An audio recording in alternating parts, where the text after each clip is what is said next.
Assalamualaikum warahmatullahi wabarakatuh. Baiklah, di sini kami kelompok 3 akan mempresentasikan hasil diskusi kami tentang 16 prinsip merancang interface dan paradigmanya. Baiklah, materi pertama yang akan dibacakan oleh saya sendiri, Romita.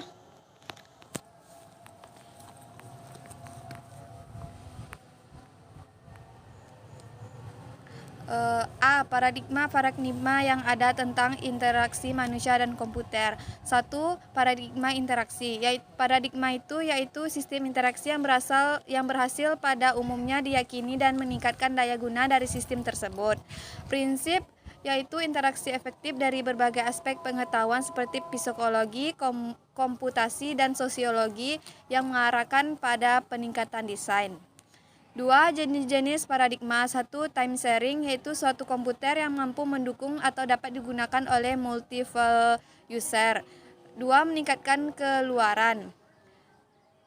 Kedua, video display units adalah dapat memvisualisasikan dan memanipulasi informasi yang sama dalam mempresentasikan yang berbeda, dan mampu memvisualisasikan abstraksi data. 3. Programming toolkits atau alat bantu programming, yaitu alat bantu program memungkinkan programming meningkatkan produktivitasnya. Keempat, komputer pribadi atau personal computing, mesin berukuran kecil yang powerful yang dirancang untuk pertunggal. 5. Sistem Windows dan interface, yaitu memungkinkan user untuk berdialog atau berinteraksi dengan komputer dalam beberapa aktivitas. 6. Metafora, yaitu telah cukup digunakan untuk mengajari konsep baru. 7.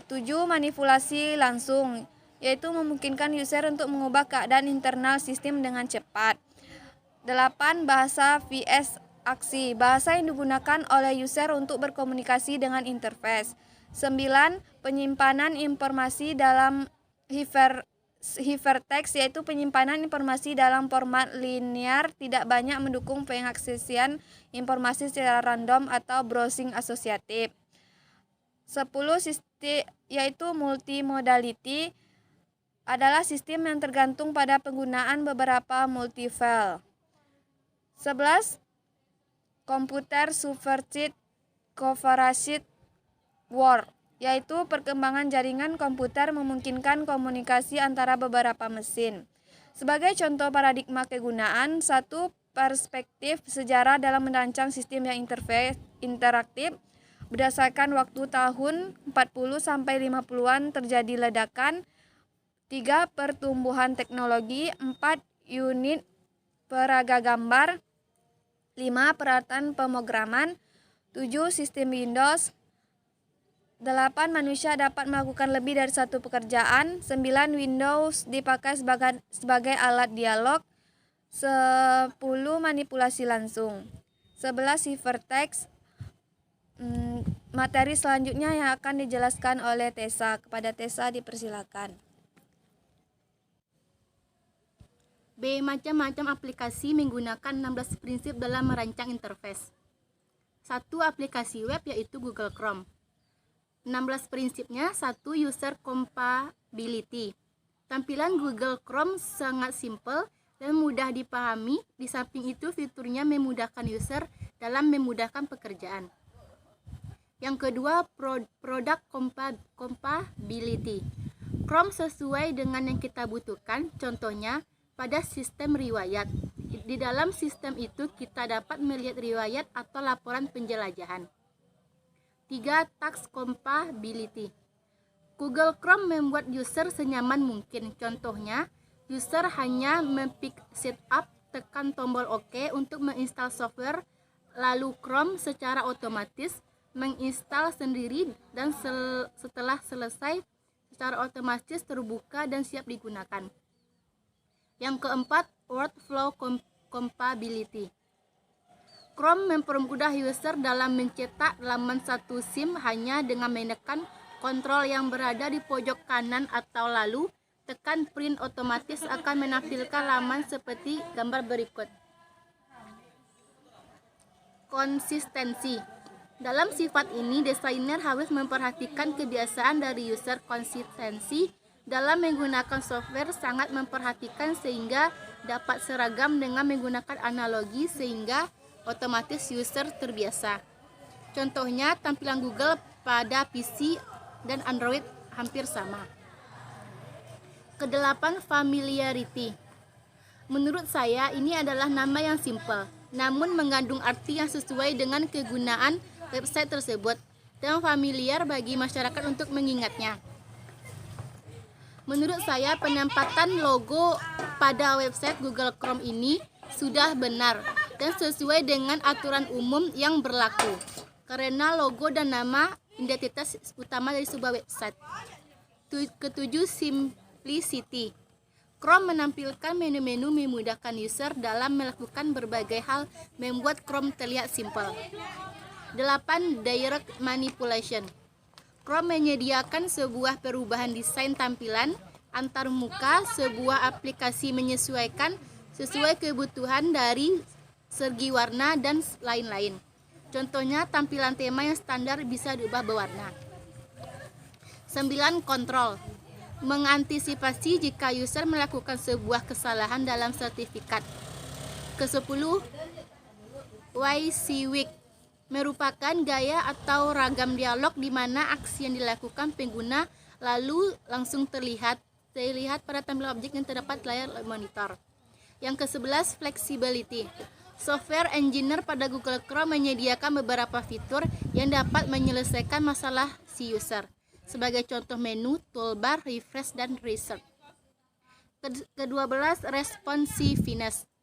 Setelah memberikan inputan data ke aplikasi sistem melalui antarmuka, sistem langsung mengolah URL, memanggil huruf tersebut, dan jika tidak menemukan URL yang lain, maka secara otomatis memberikan tanggapan. 13. Invisible technology. Google Chrome memiliki kelebihan yaitu mode penyamaran. Dalam mode ini, segala aktivitas dilakukan Google Chrome tidak dapat terdeteksi atau tercatat dalam story. 14. Robustness. Interaksi manusia dan komputer membangun antarmuka yang baik dapat berupa fast menu atau error handling yang sopan. Contohnya seperti yang dalam Google Chrome saat komputer terancam. 15. Protection. Saat memasukkan akun yang dicari sengaja terganti, kita dapat menekan tombol redo untuk mencarinya di story. 16. Easy of learning of easy of use.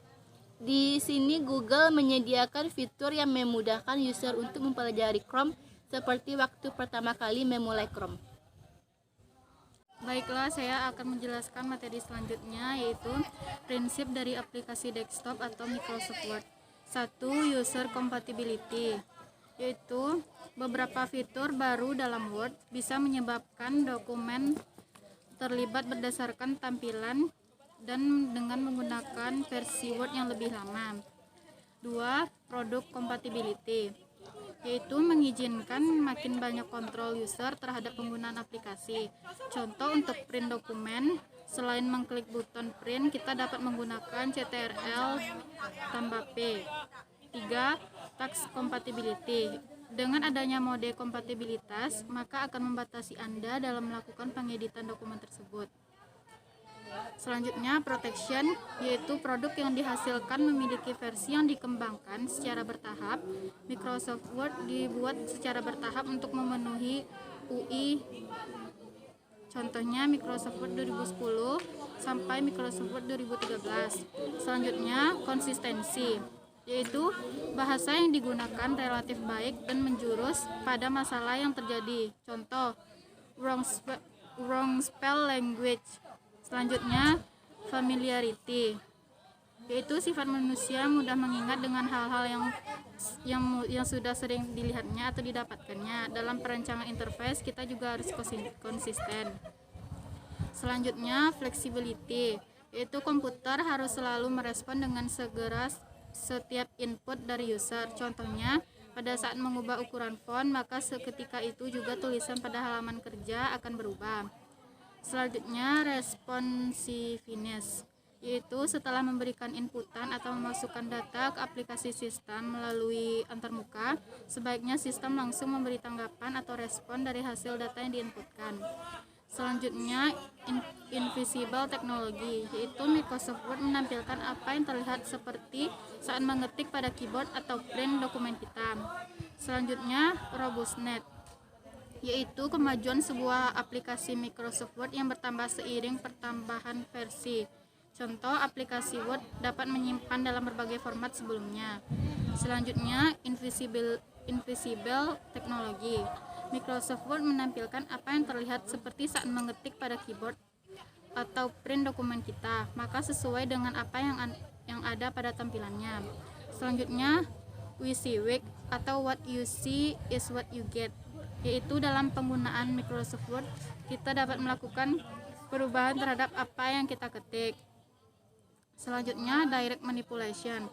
User berharap aplikasi yang dihadapinya mempunyai media atau tools yang dapat digunakan untuk melakukan perubahan pada antarmuka tersebut.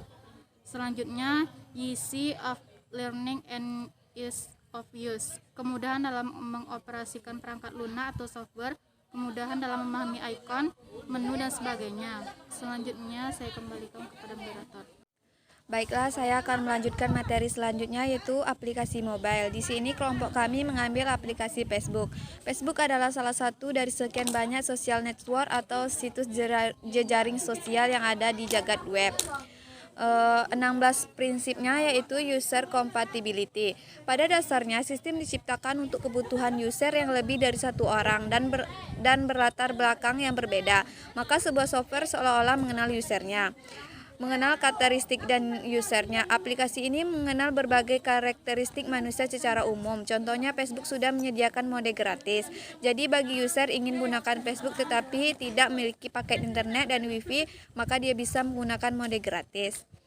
Yang kedua, product compatibility. Nah, di mana sekarang ini usia pengguna Facebook tidak ada batasan, bahkan di bawah umur bisa sudah menggunakan. Selain itu, membedakan Facebook dulu dan sekarang dari logo stikernya. Ketiga, task compatibility, di mana sebisa mungkin user tidak dihadapkan dengan kondisi memilih dan berpikir, tetapi dihadapkan dengan pilihan yang mudah dan proses berpikir dari tugas-tugas user dipindahkan ke antarmuka. Contohnya, untuk menginstal aplikasi Facebook, user hanya mengklik install, maka Facebook akan terinstall dengan sendirinya. 4. Workflow compatibility. Pada aplikasi ini, sistem sudah mengatur aplikasi dengan sangat terurut dan jelas. Contoh, jika ingin mencari teman, langkah pertama user harus ke tombol pencarian, lalu user menuliskan nama yang ingin dicari. Setelah itu, sistem akan menampilkan daftar nama orang. Selanjutnya, user akan klik nama orang yang dituju. Pencarian dapat mudah dilakukan oleh user.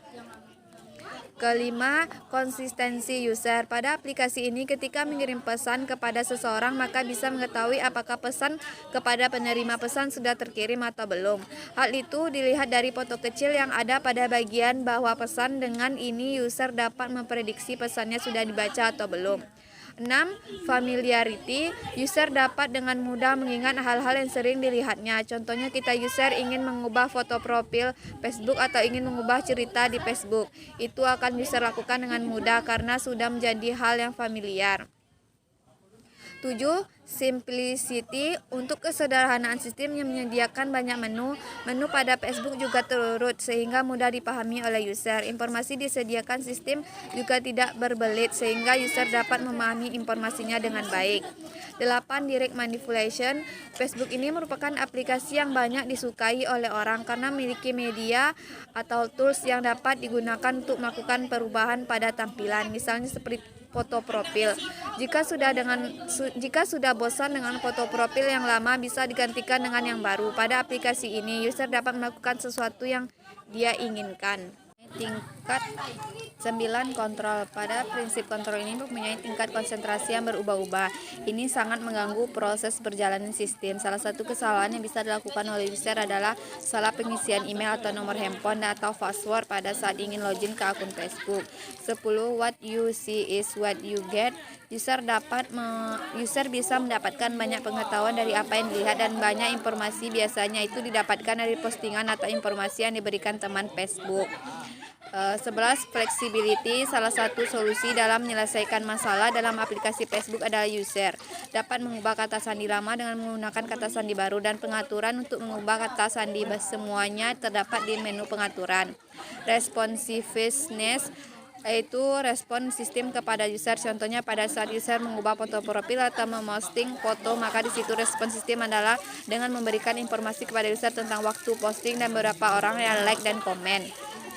13. Invisible Technology. Facebook termasuk aplikasi yang canggih. Banyak kelebihan tersembunyi yang dimiliki oleh Facebook. Contohnya kita bisa mentralis kata, mempunyai voice recording, emoji pada Facebook juga sudah banyak. 14. Robotness, yaitu pengguna kata atau frase-frasenya sopan sehingga nuansa user friendly dirasakan user dalam menggunakan sistem. Contoh, ketika tidak ada jaringan atau data mati, maka sistem akan memberitahukan kepada user untuk menghubungkan ke jaringan internet atau koneksi wifi. Protection. 15. Protection. Untuk kenyamanan pengguna aplikasi, user tidak perlu ketakutan akan kehilangan data yang ada, misalnya untuk menghapus pesan atau ketika kita klik hapus maka tidak akan terhapus otomatis, tetapi sistem akan banyak yang kembali baik kepada user apakah file yang dipilih mau dihapus atau tidak. Jika ingin dihapus maka user memilih ya, jika tidak user akan memilih tidak. Easy of learning 16. Easy of learning and ease of use. Kemudahan dalam mengoperasikan perangkat lunak atau software, kemudahan dalam memahami ikon menu tersebut, sehingga hanya dengan memandangi dan belajar beberapa jam saja user sudah bisa memahaminya. Baiklah, itulah diskusi dari kelompok kami. Kalau ada salah kata mohon dimaafkan. Assalamualaikum warahmatullahi wabarakatuh.